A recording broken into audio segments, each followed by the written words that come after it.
Hello everyone and welcome back to the Retro Recall. I hope you're doing awesome. Today we have 3 more computers saved from that scary e-waste pile.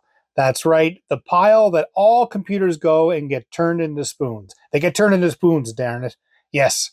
Okay. So the thing that really attracted me about these 3 computers is they look very similar to each other. So we do have 2 computers that are extremely similar up top here. And again, most notably, because we have Hewlett-Packard, HP Compaq, and Compaq. We all know that Hewlett-Packard bought Compaq, so naturally there's going to be some design elements there that we will see that are similar. And then on the bottom, we have a second Tangent PC. I did a Tangent PC video right there. If you haven't seen it, please take a look. We really went into deep dive on that PC and got it all functional. I have never seen one of these in the real world, and yet here's number 2 on the bench. So again, I have no idea what sort of state of repair these systems are in. I'm definitely interested to open them up, find out what is in them, find out what we can do to get them going. And you know what? It's always exciting on the channel. Let's get right to it.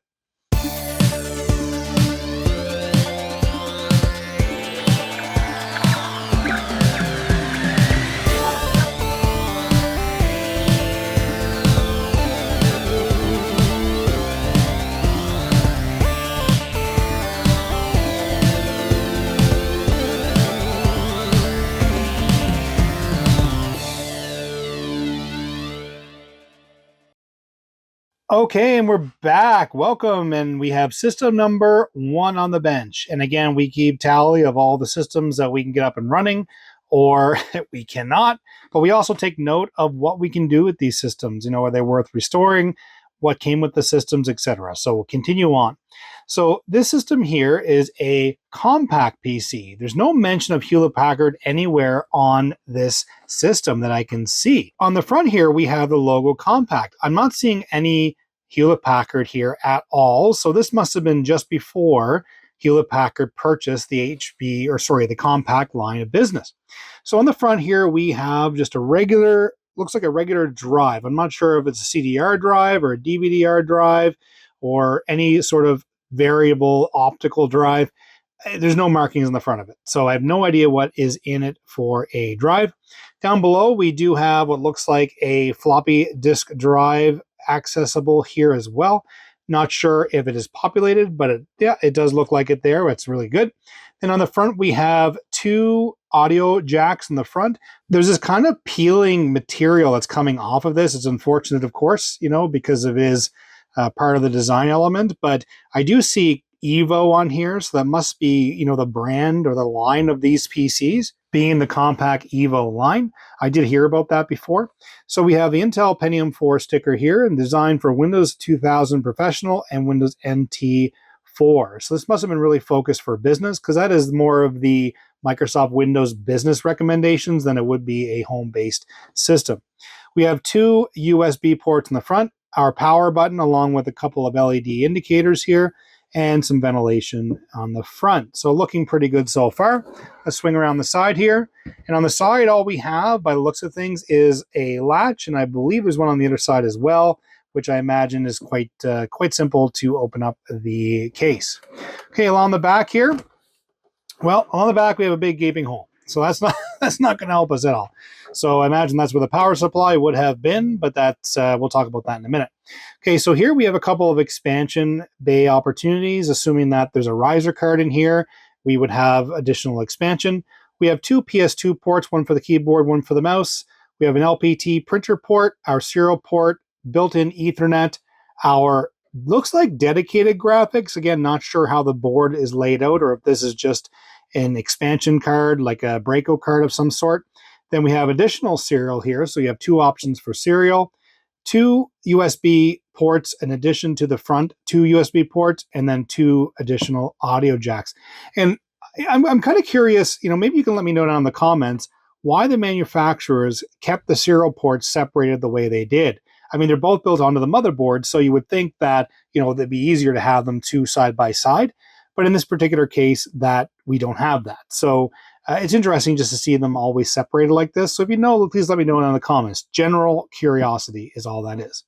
Okay, now again, let's look on this side here. We have additional ventilation, so nice to see. Let's open up the top here. Just two little buttons on the side you push, and then we open it up. There we go. Okay, and I'm going to switch our camera angle around so we can see the system that much better. Okay, and here we are from a bird's eye view looking into this computer. So let's see here. So we do have where I believe the power supply would reside. Kind of unfortunate we don't have it with this computer, but my gut feeling is the other system that we have here, the HP Compact system, may have the same power supply. So we may be able to utilize that to power up this system, assuming we can get that going. Okay, so over here we have a Compact CRD-8484B drive, manufactured August of 2001. I'm not seeing, oh, okay, this is pretty easy to open. Look at that. Oh, I wasn't expecting that. Okay, we get a better view again. So it looks like we have our populated optical drive, and our floppy drive is populated as well, which we did talk about earlier. And then over here, we do have a hard disk drive. So the hard disk drive itself is a Seagate Barracuda ATA3 model ST320414A. So it's a 20 gigabyte hard disk drive. And further into the system, we have our IDE header here. It looks like it's connected to the hard drive all the way back here. There's no power, obviously, connected to anything. So there's no, I'm so used to seeing power wires here. And then we have our RAM, which I believe is SD RAM by the looks of things. So yeah, it has the 3 slots here. So it is SD RAM. And it's interesting how the RAM slot on the board is all angled. You know, maybe it's because of the way the cable go, or maybe they needed a cap here installed or what have you. But again, just interesting to see it like that. And then you have some proprietary connectors here. You have a floppy drive connector here. It looks like we have power here. Not sure of exactly the interface of what type of power it takes. That's why it's definitely proprietary. So I don't think a standard ATX power supply is going to help us out here. But you can see that it has very limited pins across here. Then you have like this little button here. Not sure exactly what it does. It does say CMOS, so I don't know if that's just a reset by pushing it down or not. And then we have a password jumper. It's interesting to have quite a bit of this information written right on the silk screen, which is helpful. It says here, designed by Compact engineers in Houston, Texas. So there you go. They're very proud. A picture of a car on the front here, so that's pretty awesome. So our primary IDE or secondary IDE there. And over here, we have what looks like a riser card. Am I able to get that out of there? Is that just as easy as pulling it up and out? And it is. Look at that. Okay, that's interesting. So we'll talk about that in just a moment. So over here, we have our video card, which looks like an NVIDIA RIVA TNT264. So it looks like it's an AGP card, but it is low profile. So it is interesting and good to have the AGP slot on the motherboard for expansion possibilities. Having a low profile certainly limits you a little bit on what you can do. So over here, we have looks like our CMOS battery here. And again, just different chipsets and things like that. The capacitors themselves look okay. I'm not seeing anything out of the ordinary or anything I'd be worried about trying to fire this up. But again, you never know, because sometimes they can be leaking or doing other things. And here we have a PCI, what looks like just a simple PCI port. But as you know, it's a PCI expansion riser card here. So we have, what it does is it allows us to have 2 additional PCI expansion cards in this system. And we also have auxiliary CD audio as well as an option. So if you had a sound card that required it or built into the system, again, nice to have that. And it does have what looks like an intrusion alarm of some sort on the top here. That little switch here, keep me honest in the comments, but I believe that's what it is. So obviously if the case is off, this triggers something on the system notifying that, the user that, that it has been in fact open.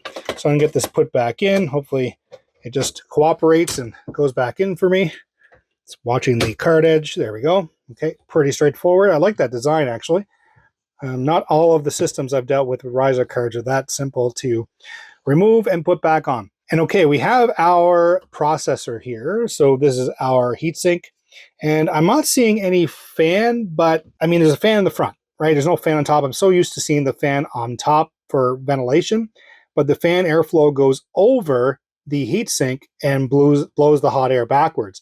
And I love the low profile designs. I mean, they're just very compact. You know, as the years were getting more advanced, more and more components were being put on the motherboard and less requirements of expansion cards were going in here, specifically for business.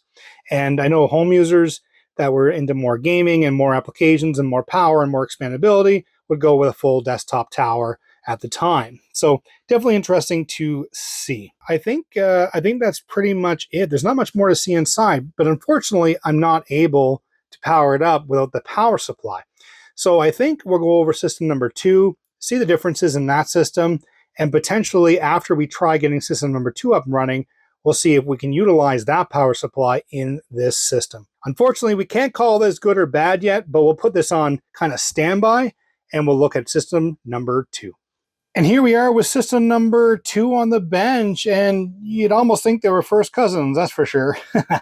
Okay, we have our Hewlett-Packard HP Compact, and this time we have a Hewlett-Packard engraving built right into the top of the case, and of course HP Compact. So again, Compaq had a loyal group of followers. And so anytime you have branding where, you know, a new company comes in and acquires that previous company, they have an option. They can just go all their brand or they can help transition through.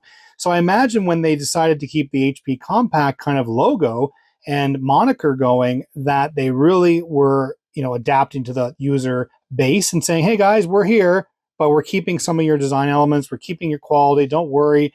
We're Hewlett-Packard, we're coming in, but we're going to help you out and, you know, keep that same sort of design and look.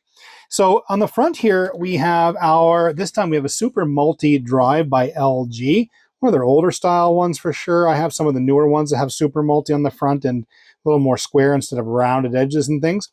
So just for aesthetics. Then we have an Intel V Pro CPU designed for Windows XP and Windows Vista capable.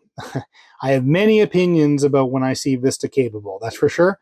I liked Vista. I know I'm going to get a lot of comments down below. I liked Vista, but I think it had a bad rap, again, because of the release dates. And of course, the drivers weren't ready. The hardware manufacturers were saying, yes, we can run Vista, buy me. And it definitely gave it a bad rap, I think, for sure. Okay, then we have additional ventilation in the front here. Again, very similar to the other system we saw just a moment ago. On the front here, we have 2 audio ports, so one for our microphone and one for our headset jack. Then we have 2 USB, 2 LEDs for hard drive and power, and of course our power button. And for this system, specifically where it's saying designed for XP and Windows Vista, it's really pushing, I believe, for the consumer market versus the previous system was meant for more the business aspect of the market. Okay, let's flip it around the side here and see. So nothing fancy here other than pile of scratches and some serial number information. So nothing too fancy on this side. And on the back, well, at least we have a power supply. Not a very clean one, but we have one. Here we have what looks like 4 expansion capability versus 3 in the other system. So again, not sure if this is going to fit in the other computer, but we'll see. And we have built-in Ethernet on the computer, but we also have the expansion Ethernet here as well. So either the individual wanted faster Ethernet or potentially dual Ethernet capabilities in this computer. So then we have 6 USB ports on the back here. So slightly newer machine based on, I'm only saying that based on the fact that this would have came post-acquisition, but also the fact that, you know, it's sporting Windows XP and Windows Vista versus Windows 2000 and Windows NT4. So we have LPT port, our 1COM port this time, so I can't sit here and say, hey, what's this all about? We have a VGA port, so built-on graphics. We have 2 PS2 ports and a couple more audio jacks there. And of course, our power supply, as I mentioned a moment ago. I mean, overall, the system is in okay shape. It definitely deserves a bunch of cleanup. There's lots of little moldy spots on the system, etc. It'll be good, you know, if we can get this going. It'll be good to see if we can get it all cleaned up as well. Okay, on the side, there's those 2 little latches. I'm just going to push in. I think, yeah, okay. You just pull it towards yourself, and it comes off just like that. Let's get it all sorted out so we can do a vertical bird's eye view on this computer. Okay, and we're back with system number 2, everybody. Really exciting. And, you know, it is a very different layout. I mean, it still has the kind of the front ventilation going on here with the CPU kind of in a vertical standpoint for the cooler. And then we have our optical drive here, and I believe this just pulls up like that. There we go. So it exposes more of the board. It's an interesting PCB here with the corner kind of cut off to fit into this case. And then the power supply itself, just HP information here, and 240 watt max power supply. So I'm going to tip it forward there just so we can see inside. And there is our motherboard. That's a completely different interface again. So thank you, HP and Compaq and everybody for remaining non-standard. So this is, unfortunately, I'm not going to be able to see if I can get the other system up and running, unfortunately, the Compaq itself, but we can see if this computer will fire up with this power supply plugged in. Okay, so we have 4 RAM slots, look like DDR slots here. Not sure why the black slot versus the white slots here. So I don't know if it denotes that we need to use that one first versus using the others, or if you had parity and you have to run over here. I'm not sure. I'd have to look in the manual and see what that is. But if you know what that is, please leave a comment down below. Love that. So yeah, let's keep on looking here. So we have different expansion headers on the board. Over here, it looks like we have a floppy connector. Yep, floppy right there. And a floppy is not populated in this system. So interesting, as the newer systems came out, the less requirement was for that type of media, especially if you have a super multi-drive available to you. So we are seeing in the other system that, you know, based on the age and what have you, they were using all ribbon cables, whereas the newer system here is starting to transition away from ribbon cables. They still offer the legacy port, but the SATA connections are there. So then we have our CPU additional power. Well, I say it's CPU additional power, but where this is very proprietary, this is 6-pin, I believe, as well. So exactly not sure what that is in terms of custom power. We do have one of the slots here. So we have a PCIe 16 1X lane that I'm seeing here, which is utilized by that network card here. And then we also have a PCI Express 16 lane here. Really handy to have. Again, the only unfortunate thing is this is low profile, so cards are a little more tough to find to fit in this sort of form factor. Then we also have 2 PCI slots here as well, so lots of expansion capability in this very small area for this smaller type of system. So really happy about this so far. And yeah, so I think what we'll do is we'll pop in some memory. Before I do, though, I'm just going to pop in some contact cleaner here. This port here looks like it was already utilized, and I'm doing this one first because it is the least dirty of the 2 that we have. It does look like memory was occupied there as well, but I have some DDR2 1 GB of RAM here. Nothing fancy. We're just going to pop this into the slot. A couple good little clicks there. I just like the contact cleaner to work and do its magic, just to be absolutely sure we have a good connection there. And okay, I think this is pretty straightforward. So what we're going to do now is get the bench all set up with a keyboard, mouse, and monitor and see if we can get this computer posting. Let's go. Okay, and we're all set back up on the bench, and I figured a nice compact keyboard going with our HP compact computer. Legacy still remains. Compact legacy still remains. Okay, we're all ready to start this up. I have the power cord plugged into the back of the computer, but I do have the power cord currently unplugged because I wanted to see if anything happens on camera. So I'm just going to plug it in and see what it does. Any magic smoke? I heard a pop.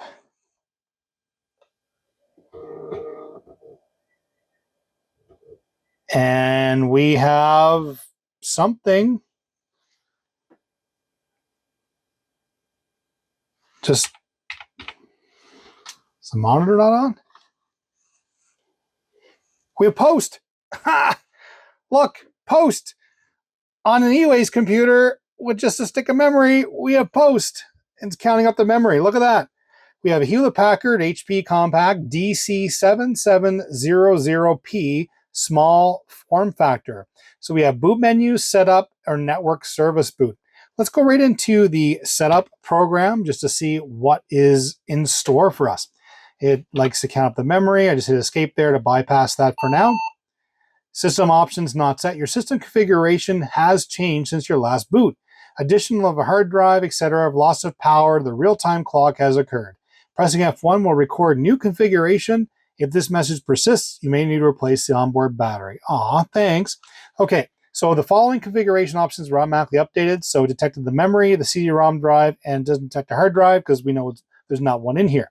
And then the CMOS checksum is invalid, again, because of the fact that we don't have battery. So hit F1 to save changes, and we'll look inside the BIOS here. Does it give us a graphical? Oh, what's going on here? Memory not configured correctly for proper MEVEX execution. Make sure there's a memory module in the black DIMM socket. Huh, that's interesting. Before I do that, though, I'm going to see if I can just enter setup, or is it going to go into a loop each time? I don't know. It allows me to go in. Okay. All right. So I must have needed to save the settings to the BIOS and then do a reset to get here. But it's interesting. I've never seen that before. I'm going to reread that if it comes back up. But if you know what that is, please let me know in the comments down below what sort of configuration that this computer requires, that it requires a stick of memory in that black slot before anything else. Okay, so under system information, there we go, lots of good stuff. So we have a Core 2 CPU 6300 at 1.86 gigahertz. So that's that vPro that we were referencing in the front of the computer. And our processor speed, it shows is, well, 1867 megahertz. And then going through here, we have our 1 gig of memory, our single channel. System BIOS information is good too to note, because if I want to go online and see if I can find a BIOS update, I can do that. Press any key to continue, no problem. About just talks about the system itself, the BIOS and setup utility. Set date and time, flash system ROM, replicated setup, default setup, and that's all good stuff. Under our storage, we have device configurations. We have our SATA 1, which is our CD-ROM or optical drive. It's a DVD RAM drive. And IDE SATA is the configuration. Storage options, so we have everything turned on and enabled in case we plug it in. Our boot order is our CD-ROM, USB, and then network, because it's not detecting any sort of fixed disk. So naturally, it would want to do that order. Security is pretty straightforward. So passwords and device security and OS security, etc. Power, pretty standard stuff. OS power management, hardware power management, enable, disable, thermal. What's going on here? Fan idle mode. Oh, okay. Oh, wow. Okay, I'm controlling the fan right now. As I did that, it completely just picked the fan up. So it just says your idle mode, lowest, that's fine for now. And then under advanced, we have power on options, memory tests, BIOS power, again, just for troubleshooting and things like that. But also we have onboard devices. We can go in and set all the different memory and resource requirements.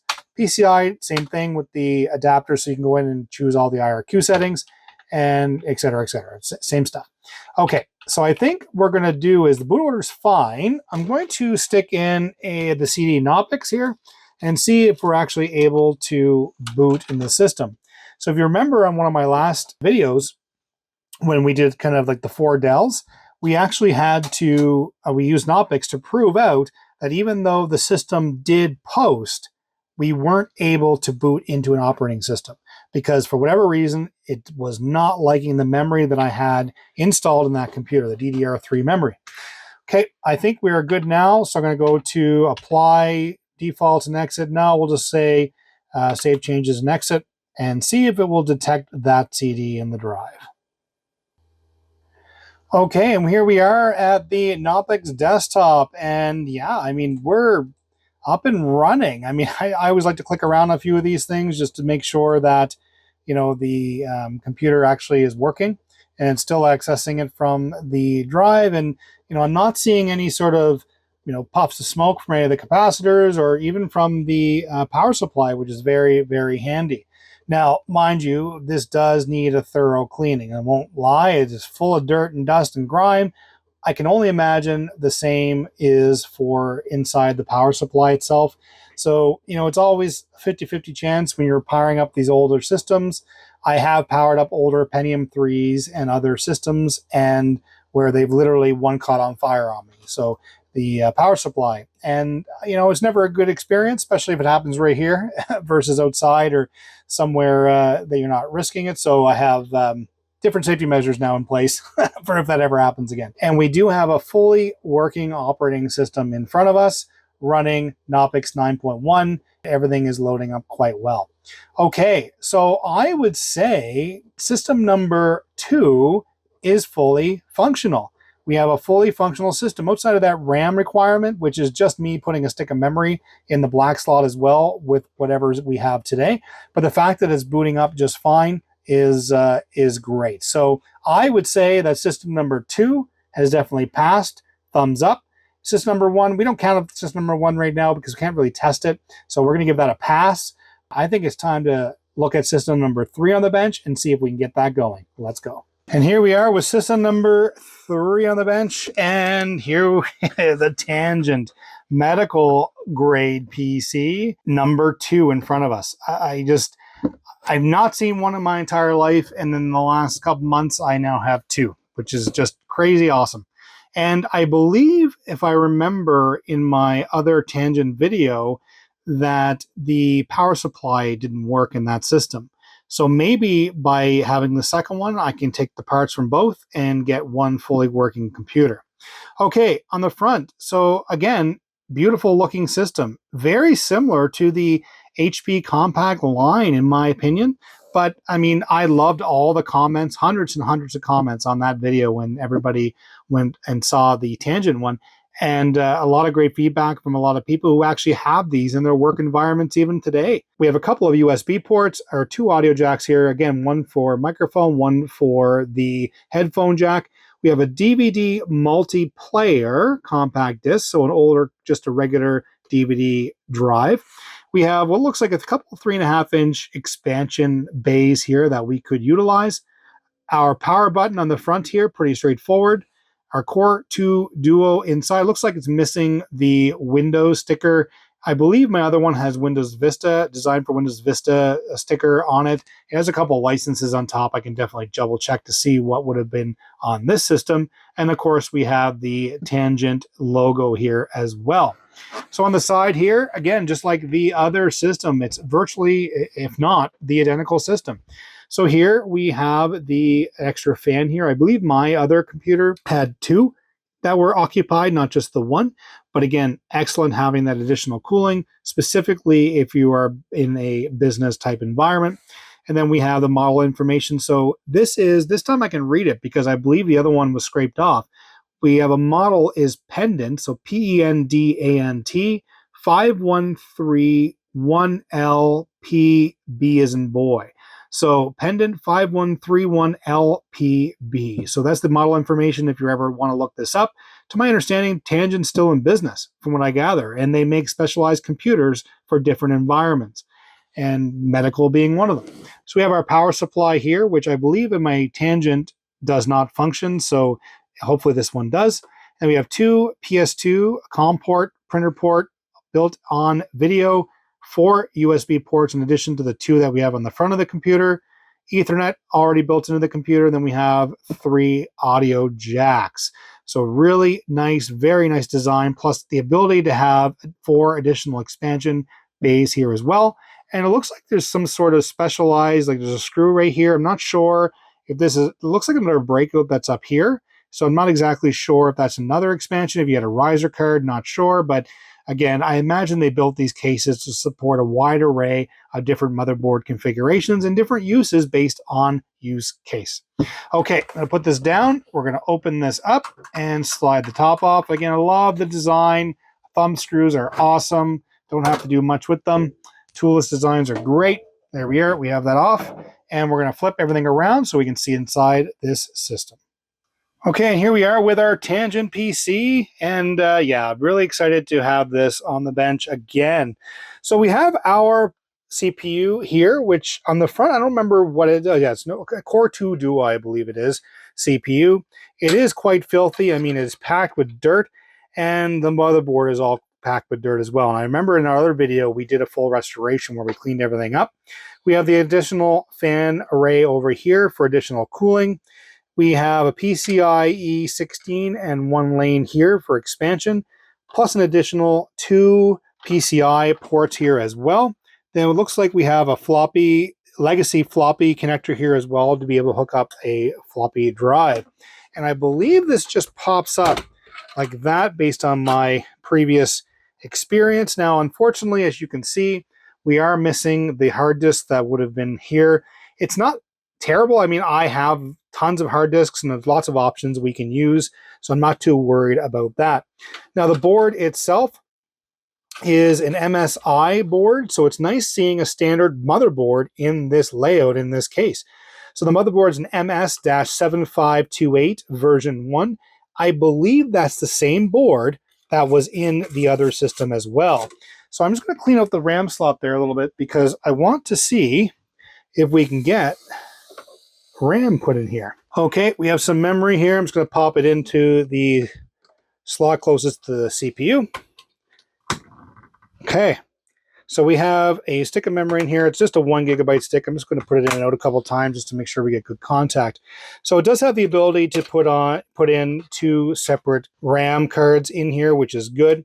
So this does have SATA connectivity, has the 4 SATA, but also has the ability to hook up an IDE as well. So this is kind of the hybrid board, which allows you to have the expansion possibilities of the PCIe 16, PCI, but then we also have our SATA and legacy floppy and legacy IDE ribbon capabilities here. So you really had a lot of options for these types of systems, and generally in business class PCs, they tend to have a lot of these expansion. I would say being an ATX board itself is that they're pretty common, but MSI may have just made motherboards for this configuration specifically. Yes, you could use this in a different type of case, but you couldn't always use all their motherboards in this case itself. Okay, so I think everything's looking pretty darn good here for testing. So let's get this all turned around, get everything connected, the monitor, keyboard, mouse, and see if we can get the system fired up number 3. Okay, we're set back up on the bench here, and we have our Tangent PC, or medical PC, I'll call it, just because that is the industry that I was referred to that it's mostly used in. So we have it over here, and we have our power cord in hand because I wanted to show this on camera because I haven't plugged it in yet. I didn't have luck with the last power supply. So we'll see if this functions. Also, I noticed one cap. I didn't point it out in the last kind of segment, but there's one cap that looks like it's bulging. There's rust on it and doesn't look very good. So if anything, you might get a little smoke show or nothing. Well, let's just plug it in and see what happens. Nothing so far. Let's turn the power button on the front.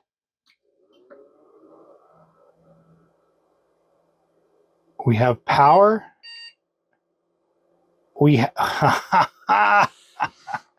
we have post, everybody.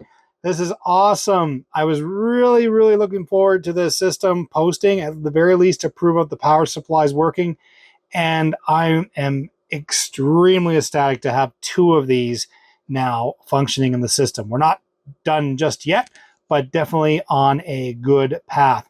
So we're showing an Intel Core 2 Duo CPU at 4300 running at 1.8 gigahertz. That's awesome. We have our DDR2 memory, 1 gig. That's the memory I popped in the system on camera. And then so it's going to detect all the various things that we expect, which is the CMOS is wrong, the date and time's not set up. We know all that. So we're going to go into F1 to run setup and see the setup in the system. There we are. We under standard setup, it's pretty straightforward. I mean, the date's obviously incorrect because it's not able to detect any power there. We also have advanced BIOS features, so all the different configurations you can do to the board. Primary graphics, PCIe, because I imagine it's using the onboard graphics for that. Our CPU features, so we have different options in there, and we have chipset features, and just love these type of BIOSes where you can go in there and do a whole bunch of different things with it.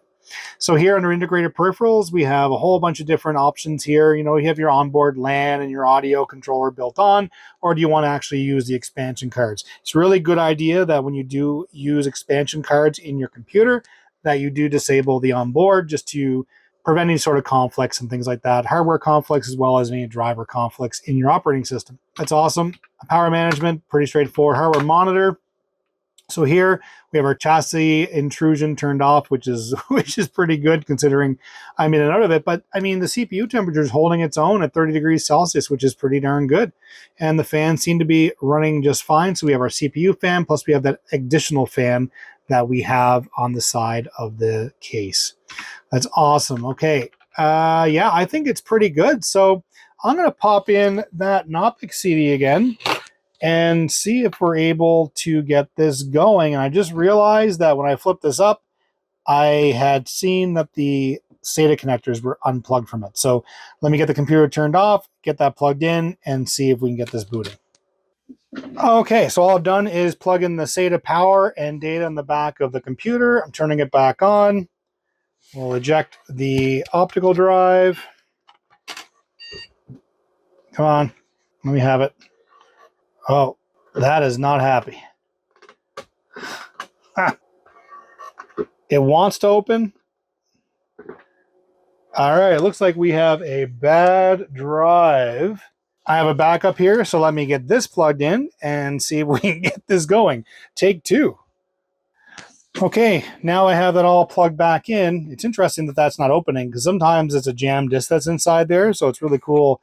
Sometimes people leave, music video CDs or music CDs or whatever in there, so definitely cool to see. Okay, let's turn this on. We got the sound error just telling me the battery is not working. We'll eject there. Pop in our Knoppix CD. So again, it's showing our CPU with our memory, pretty straightforward. Intel Express Integrated Graphics Controller is built on board, plus our family high definition audio controller here as well by Intel. I mean, so far, a pretty capable system. I mean, you could do quite a bit with this, I think. And just like the other previous system, we actually were able to do the full restoration, and I installed Windows Vista Business on it. We got that fully installed with all the drivers. It was really, really cool to go through that experience. So if you haven't seen that video, I really recommend it.